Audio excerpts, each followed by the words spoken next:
On today's video, let's talk about defending Zone 4s in Lost Kingdom. At the end of Lost Kingdom, Zone 4s open up to be invaded. More often than not, the team that is on the losing side is already locked into their Zone 4 and now they either defend it or bail out of it. In this video, we're going to talk about what you need to do as someone who is trying to take your opposition's Zone 4, or what you need to do as a defender, kind of like what Kingdom 93 are doing here. We're going to use some examples from them. They've done some very cool things that are important for you guys to know about. So this is all about Zone 4s and a little bit of tips and tricks along the way on how to successfully either hold or attack an opposition Zone 4. So sit back, drop a like on the video, leave me a comment down below if you have any comments, questions, suggestions, anything.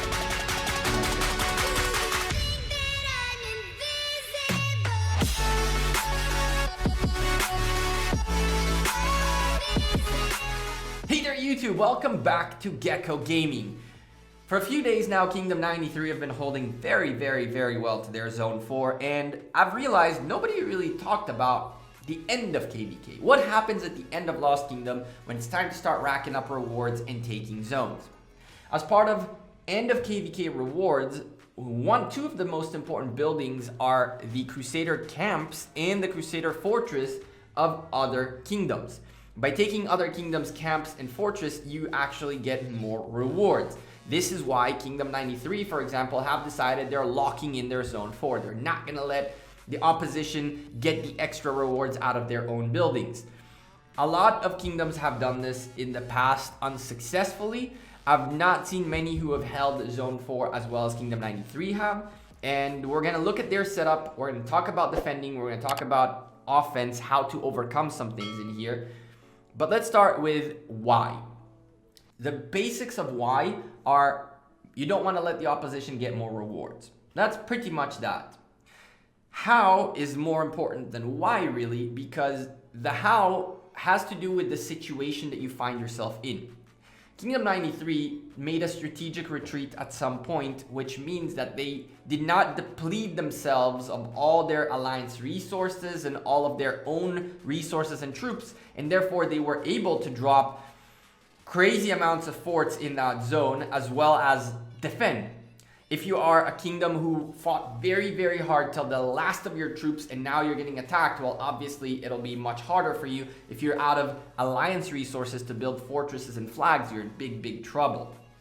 So Kingdom 93, as a very organized kingdom, had already split up their territory in a way that there are various alliances involved in this which have their own resources, their own flagging, and they essentially puzzled up together this whole territory in a way that they divide and share the load of cost of doing these things.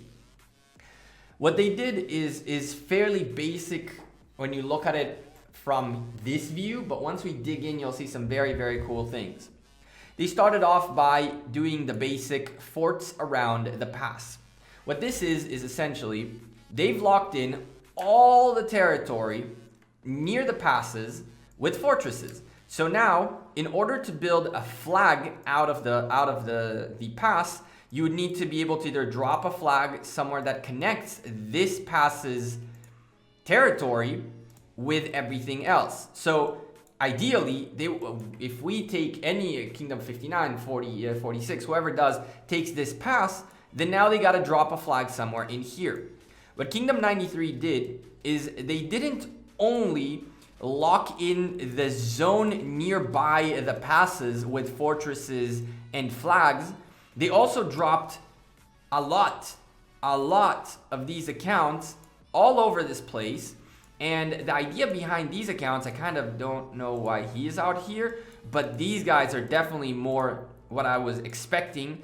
They dropped farms. That the idea of these farms is essentially to block territory where flags can go down. We've seen this happen in the past when you try to gatekeep people from coming outside of Zone 4. Usually what you'll see is something like this with a row of cities here not allowing flags to be put.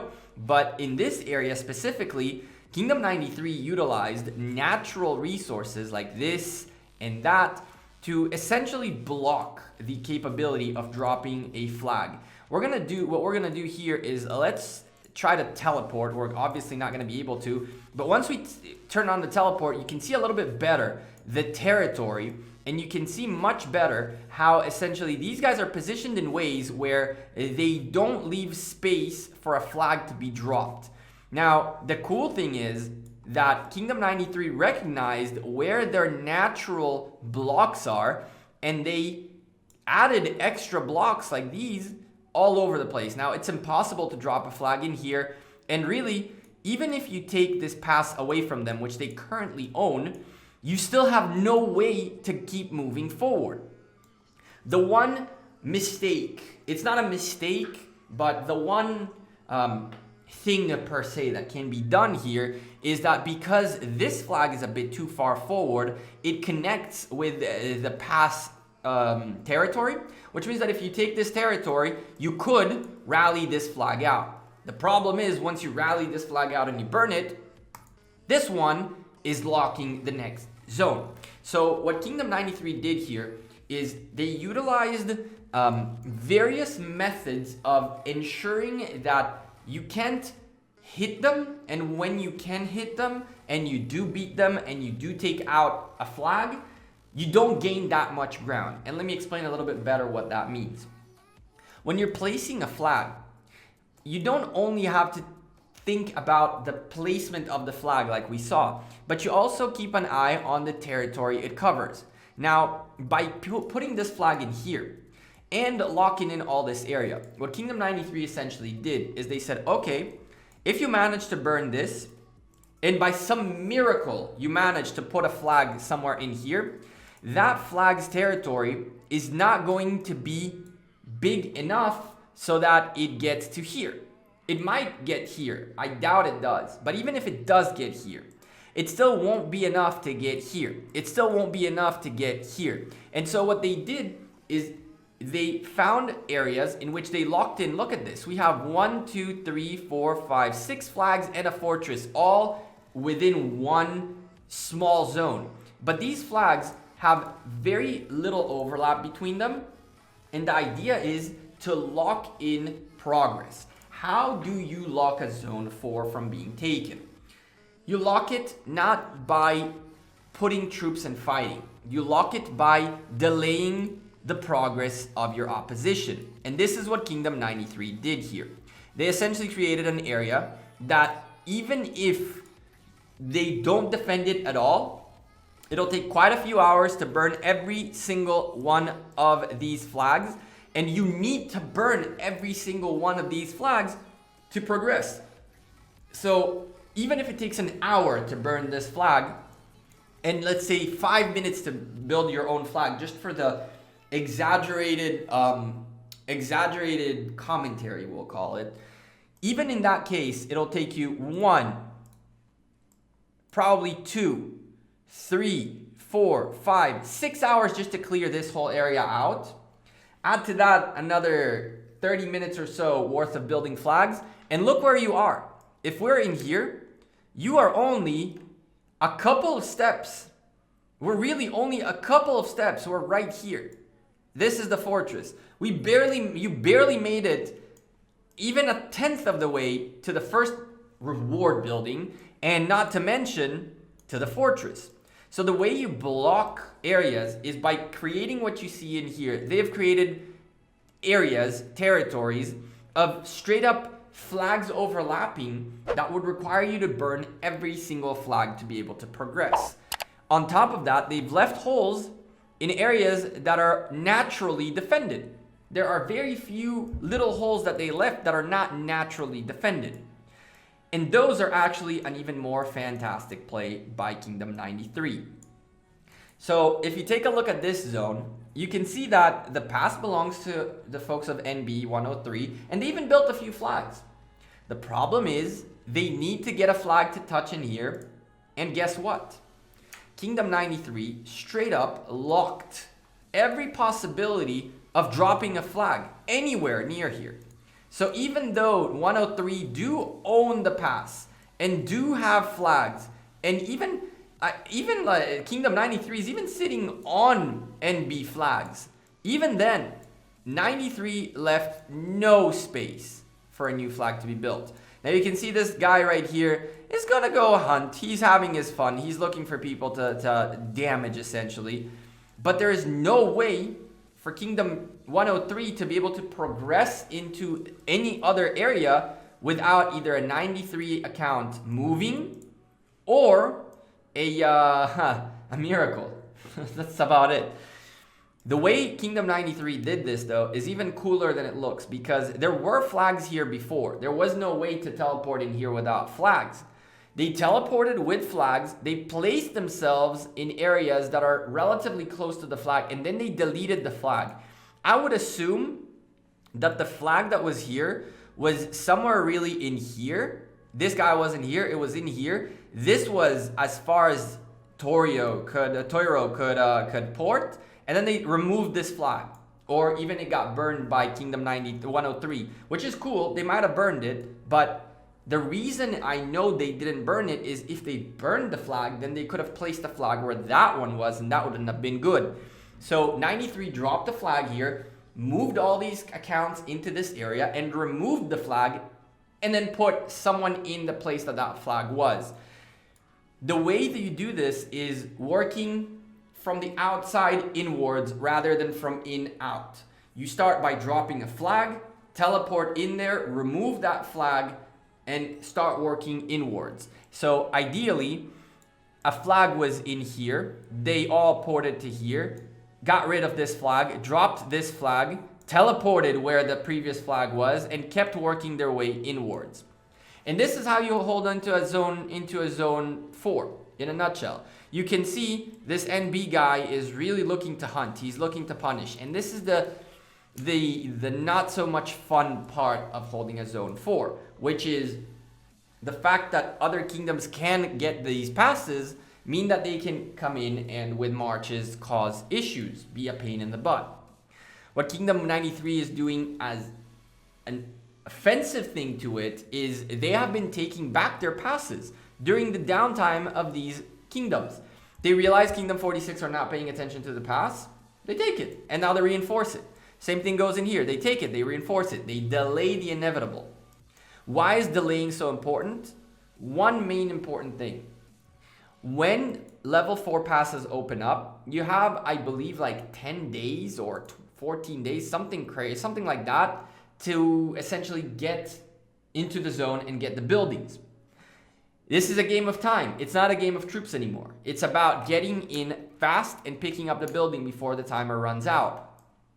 What Kingdom 93 did is they created blockades all over the place, which would require a massive amount of time to get rid of them.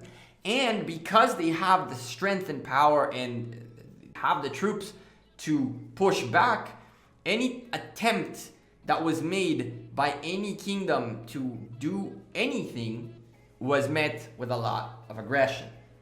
What do you do as someone who's trying to fight this? You're pretty screwed. The reason you're pretty screwed is that the only way you can break them is the same way we broke them, well, Kingdom 46 and Kingdom 59 and 196 did in here, which is you drop a fortress. The moment you manage to drop a fortress inside anywhere in here, that's pretty much game. The moment anyone manages to drop a fort in here and hold on to it, this zone is completely taken.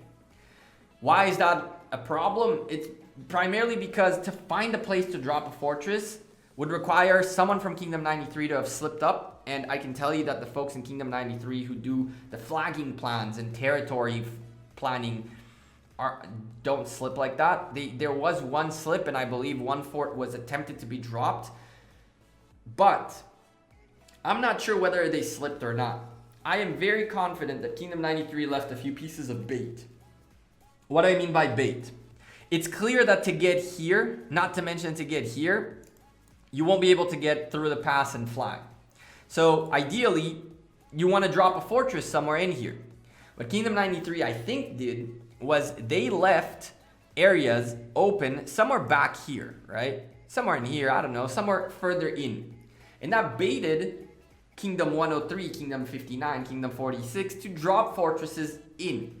The problem is when you drop a fortress in here and all your cities are in here, while your opposition can all port near your fortress, it's practically impossible to hold on to it for the 4 hours worth of build time.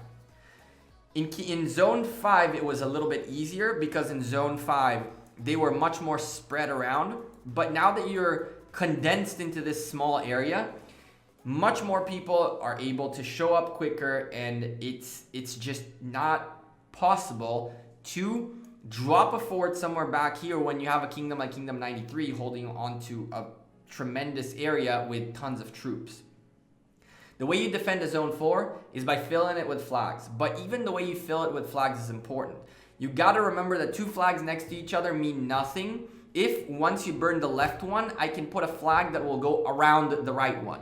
The placement of flags is a very, very important subject, and we're going to make a completely separate video that has to do with territory and how you can position flags defensively, aggressively, fortresses defensively and aggressively, tips and tricks along the way on how to do your territories, both on Lost Kingdom, in your own kingdom, and many, many other things. That's a video in the making to come. And hopefully we'll get a little bit of input from Kingdom 93 as to the methods they've used in here. I've already gotten some input from them, and we'll get more, I hope.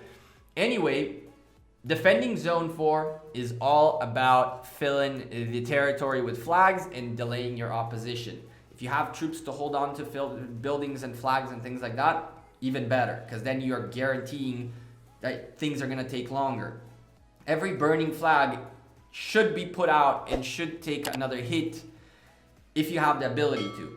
Because what you'll do is you'll delay them by another 5 minutes and another 5 minutes. And even if you delay by 5, on every 1 flag, you manage to delay the other team by 5 minutes per flag, the amounts of flags that you need to burn from here to here would be long enough that those 5 minutes could be translated into even a few days worth of delays, which will make the opposition unsuccessful. What do you guys think? How did you guys hold on to your Zone 4? How do you guys like the defense setup that 93 has? Do you want me to go into more details and show you guys how they did this in a much more in-depth way? Leave me a comment down below and let me know if that's what you want to see.